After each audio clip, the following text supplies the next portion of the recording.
Oi, gente, sejam bem-vindos ao História no Cast. Hoje a gente vai tratar de um tema muito importante para nossa sociedade, que não deveria ser tão recorrente, porém é o que acontece, né?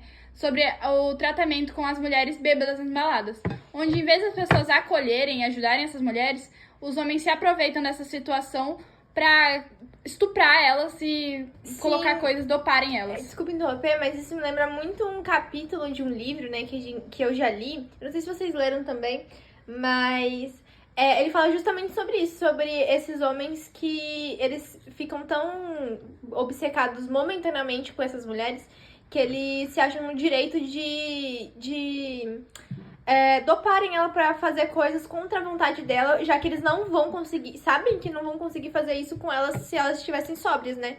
Mas esse livro aí, velho, não é aquele Noite na Taverna, não, né, Duda? Nossa, sim, eu já li esse livro também. Velho, eu juro, eu fiquei traumatizada Não, com e esse realmente livro. ele é tão chocante, mas é tão real ao mesmo tempo. Porque Sim, velho. ele trata de uma forma tão agressiva, mas que é verdade, não é? Sim, tanto que esse homem é extremamente obcecado por ela, que ele sente no direito de dopar ela só pra conseguir ter uma relação que ele não poderia ter pelo fato dela ser casada. Isso é um absurdo. Esse livro eu me traumatizei. Você sabe que eu sempre gosto mais de um romance. É verdade. Mas trata um problema, tipo, esse livro é de antigamente, assim, e é um problema que atualmente tá sendo Continua muito... aparecendo como se tivesse sido E vamos se dizer, tratado como normal hoje em dia pela sociedade, às vezes.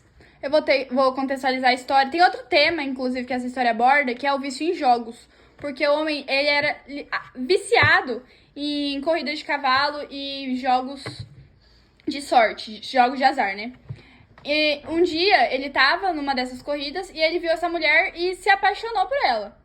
Aí, ele ficou obcecado por ela. E quando ele descobriu que ela casava, eles iam pra festas. E depois dessas festas, ele colocava alguma coisa pra dopar ela, né? Na bebida dela, no vinho. Ele colocava coisas no vinho pra dopar ela.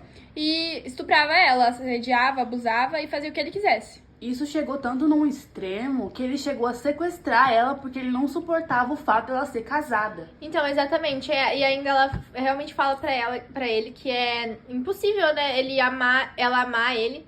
Porque ela é casada Ela já e isso. tinha um amor. Ela já amava outra pessoa. Então ela tenta argumentar isso com gente, ele, né? Desculpa interromper assim, né? Mas como a minha mãe sempre me dizia, né? Ouve só pensa com a cabeça de baixo. Verdade nessa parte, tá? Ai, vou beber uma água. É verdade. Aí, como ele sequestrou ela simplesmente teve que aceitar viver sobre aquelas condições com ele. Porque não tinha um jeito dela escapar daquilo. Foi simplesmente que ele impôs a ela e pronto. E isso fez com que ela cometesse suicídio. Então isso é uma coisa muito forte mesmo, que a gente devia refletir. E é uma coisa que realmente acontece, né? Porque quando a pessoa, geralmente nessas situações, quando a mulher não vê saída, né? Essa é a única saída que ela vê, na verdade, que é Tirar a vida. É tirar a própria vida, né? Porque às vezes, hoje em dia, a mulher não pode ter não é que ela não pode, mas talvez ela não tenha o apoio dos seus familiares. Porque às vezes os familiares falam, mas foi só uma vez, não vai se repetir. Aí se repete, aí ela continua. Mas vai, última vez, vou dar uma última chance. Sabe o que me fez pensar também? É que, tipo assim, nós mulheres, sai pra se divertir numa balada, beber um pouquinho. Aí acontece isso com a gente, fala o quê?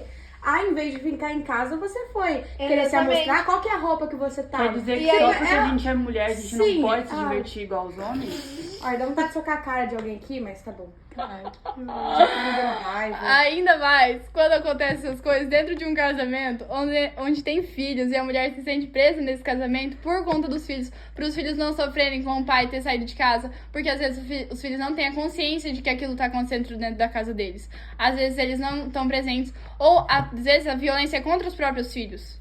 E também tem. E esse tipo de mulher é muito foda, velho.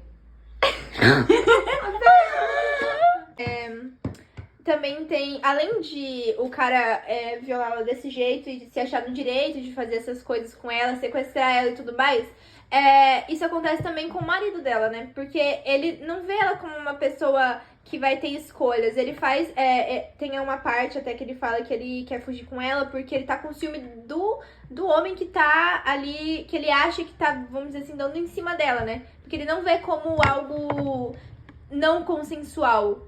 Ele acha que ela dá trela. Exatamente. E inclusive, essa violência, tipo, além de ser uma violência física, é uma violência psicológica. É. Porque ele pega a mulher, aí ele fala, você vai ter que fazer isso. Inclusive, isso acontece geralmente com... se você contar pra alguém que eu tô fazendo isso com você, eu vou matar quem você ama. Eu vou matar seu filho. Eu vou comer com a sua mãe. Muito em estupro, E mesmo não sendo dito isso, implicitamente a mulher, por exemplo, ela fica com medo até porque na história ela tem filhos, né? Então ela pode ter esse receio de fazer alguma coisa e acontecer algo com o filho dela ou com alguém que ela ama, né? Verdade, porque ela não pensa em si própria, em si, em que vai As pessoas afetar à nas volta, pessoas as em volta pessoas à dela. E o que as pessoas vão pensar sobre ela. Tá? Exatamente, inclusive ela também fala sobre isso, né? Sobre quando ela não quer... Quando ela tenta argumentar com ele que ela não quer ter um relacionamento com ele, não porque ela não gosta dele, mas porque ela tem medo do que as pessoas vão pensar daí que ela vai largar o marido dela. Então... Mas, gente, por que ao invés de nós ficar falando aqui, deixa eles ler esse livro. Esse livro é muito bom, a gente recomenda muito pra vocês. Pra vocês ficarem cientes do que acontece hoje em dia com um tema antigo. Exatamente. Tchau. Esse foi o podcast de hoje. A gente espera vocês no próximo vídeo do nosso canal. Muito obrigada, um beijo e Beijinho. tchau. Tchau.